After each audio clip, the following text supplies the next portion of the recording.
Korang tahu tak, ada satu buku sirah Nabi yang dinobatkan sebagai terbaik di dunia.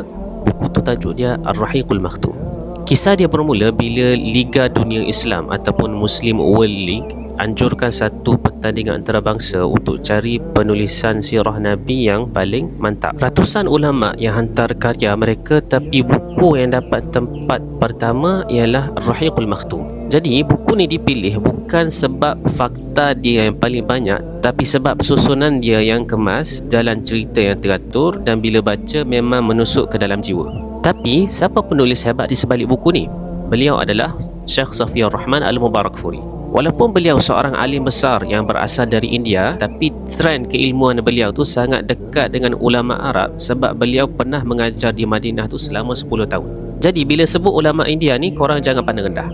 Sejarah dah buktikan bahawa benua India dan juga Pakistan ni ramai melahirkan ulama hadis yang sangat-sangat hebat. Contohnya macam kitab Syarah Sunan At-Tirmidzi, Tuhfatul Ahwazi, dan juga Syarah Sunan Abi Daud, Aunul Ma'bud. Semua ni ditulis oleh ulama India. Malah kalau dalam bab berdebat dan juga hujah pun, memang ulama India ni dikurniakan oleh Allah dengan kemahiran bercakap dan juga debat yang sangat luar biasa. Sebab tu kalau korang baru nak berjinak-jinak kenal perjalanan hidup Nabi SAW daripada beliau lahir sampailah wafat, kitab Ar-Rahiqul Makhtum ni adalah sebuah masterpiece yang korang wajib ada.